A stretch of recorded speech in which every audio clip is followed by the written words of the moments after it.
Всем привет! С вами канал wallfix.ru. Конец прошлого года порадовал нас выходом большого количества различных беспроводных наушников.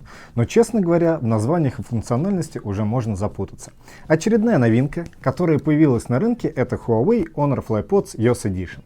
Или просто Honor FlyPods Lite. По сути, это переработанная версия наушников Huawei FreeBuds первого поколения, в которой произошло несколько технических изменений. У Huawei с названием вообще все очень запутано, поэтому быстро проведу небольшой офф-топ. Первые беспроводные наушники, которые они выпустили, назывались Huawei FreeBuds. Это наушники в форм-факторе затычек, которые провалились в продажах из-за частого брака в первых партиях. Потом они выпустили наушники-вкладыши Honor FlyPods. Очень удачная модель, которая практически полностью копирует Apple AirPods. Через пару недель выпускает копию FlyPods под названием Huawei FreeBuds 2, где изменен только цвет и надпись на ножке наушников. И вот сейчас затычки, но уже под брендом Honor. В общем, все перемешали. Кстати, обзоры на все эти наушники мы делали, в описании оставим ссылку и какую-нибудь вынесем сюда. Если интересно, посмотрите. Ну да ладно, с моделями разобрались. Возвращаемся к Honor FlyPods Lite. Это самая доступная модель из линейки Honor. Ее цена на настоящий момент составляет порядка 5500 рублей в России, но думаю, со временем будет потихоньку снижаться. Актуальную цену смотрите по ссылке в описании. Кстати, также оставлю промокод на скидку. Я думаю, что этими наушниками Huawei решил занять нишу беспроводных наушников в среднем ценовом сегменте и составить конкуренцию Xiaomi AirDots и Meizu Pop. Упакованы наушники в маленькую коробку в фирменном цвете для всех продуктов Honor. В комплекте идут наушники, зарядный кейс, 3 комплекта амбушюр, зарядный провод microUSB и инструкции на китайском и английском языках. Наушники выпускаются в 3 цветах – черном, белом и голубом. Правда, пока на рынке доступны только белые и черные. Дизайн наушников полностью повторяет FreeBuds первого поколения. Различие только в надписи на ножке наушника. Подключение очень простое. Открываете кейс, зажимаете кнопку на задней стороне на 1,5 секунды, пока индикатор не начнет мигать синим цветом, и в настройках Bluetooth на телефоне выбираете FlyPods Lite. Готово! Форма кейса также полностью повторяет кейс от FreeBuds. Различие только в пластике. Тут он глянцевый, из-за чего на нем остаются следы от пальцев. Еще одно отличие — это разъем зарядки microUSB. В FreeBuds установлен USB Type-C. Кнопка для синхронизации сброса устройства находится на том же месте. Светодиодный индикатор на передней части также остался на своем месте. При синхронизации он горит синим цветом и зеленым и красным в зависимости от заряда батареи. Автономность батареи средняя по рынку. Емкость батареи наушников 55 мАч, емкость зарядного кейса 300 мАч. Наушники будут играть 3 часа от одного заряда, с подзарядкой от кейса до 12 часов.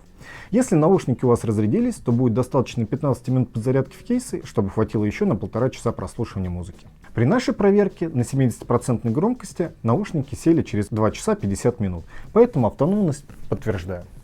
Давайте к техническим характеристикам. Мы сейчас их выведем на экран, а если вам интересно, поставьте на паузу и ознакомьтесь с ними. А пока мы напомним, что мы еженедельно снимаем обзоры на интересную технику, поэтому подписывайтесь на канал и нажимайте на колокольчик, чтобы не пропустить следующее видео. А ссылки на товары по ценам выгоднее китайских магазинов вы найдете в описании к видео.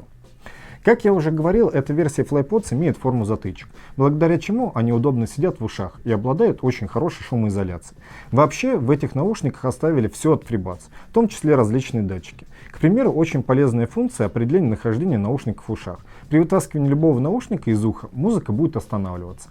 Также вы сможете использовать оба наушника как гарнитуру, в отдельности друг от друга. При разговоре микрофон показал себя достойно. Собеседник слышал отлично, никаких внешних шумов не было. Но это, на мой взгляд, в первую очередь благодаря конструкции. Ведь один из микрофонов находится на нижней части ножки. Звук. Звук, на мой взгляд, очень достойный. Такой же, как и в первой версии FreeBuds. Детальный и чистый. Верхов и середины хватает сполна. А если вам кажется, что мало баса, то попробуйте поиграть с размерами амбушюр. Чем плотнее наушники будут сидеть в ухе, тем лучше будут ощущаться низкие частоты. Управление наушников достаточно ограничено. При прослушивании музыки двойной тап по правому наушнику включает или останавливает трек. По левому наушнику вызывает ассистента, с помощью которого вы сможете менять громкость, переключать треки и так далее. При входящем вызове двойной тап по правому или левому наушнику принимает звонок, а при разговоре завершает его. А вот отклонить входящий вызов не получится. Из особенностей наушников наличие все той же защиты по технологии IPX5.4, то есть защита от дождя. Еще, друзья, мы проверили наушники на рассинхрон с видео, достаточно частую проблему, с которой сталкиваются пользователи беспроводных наушников. При первом коннекте рассинхрон был достаточно явным, прямо раздражало. После реконнекта ситуация улучшилась, но полностью не исчезла. Но, по крайней мере, не так сильно стало бесить. Так какие же все-таки отличия у этих наушников с первыми FreeBuds'ами? Их всего несколько. Первое – это наличие порта зарядки microUSB вместо Type-C. как на первых FreeBuds, и поддержка протокола Bluetooth 4.2 вместо 5.0 на FreeBuds. Не знаю, насколько это важное отличие при разнице в цене процентов на 30. По мне, так это совсем не важно. Когда я коннекчу наушники, я не отхожу от телефона больше, чем на 10 метров. Кстати, при наших тестах связь до 8 метров через одну стену они держали достойно, а разъем зарядки — это дело привычки или дополнительного аксессуара. К тому же в настоящее время у знакомых пока проще найти кабель microUSB, нежели Type-C. Давайте к выводам. Плюсы. Первое — это отличный звук. Второе — водонепроницаемость по технологии IPX5.4. Третье — хорошая автономность. И четвертое — небольшая цена. К минусам я бы отнес форм-фактор, но это мой чисто субъективный минус. Я не люблю так глубоко погружаться в музыку и совсем не слышать, что происходит вокруг. И достаточно ограниченное управление наушниками. Да и, наверное, это все. Еще я очень надеюсь, что разработчики решили все проблемы, которые были у предыдущей модели, и никаких обрывов и брака не будет. При нашем трехдневном тестировании все было в порядке, но для выявления проблем нужно больше времени. Если говорить в целом, то, на мой взгляд, это достойные наушники при своей цене. Конкурировать они будут с двумя или даже, наверное, с тремя моделями. Это Meizu Pop, Xiaomi AirDots и Xiaomi AirDots Pro. Что касается первых двух, то я бы выбор остановил на FlyPods Lite. Про AirDots Pro пока не могу ничего сказать, ждем их. На днях должны прийти, протестируем и сразу сделаем обзор. В общем, ставлю оценку 4,5 из 5. А с вами был, как всегда, канал wallfix.ru. Хорошего дня, всем peace.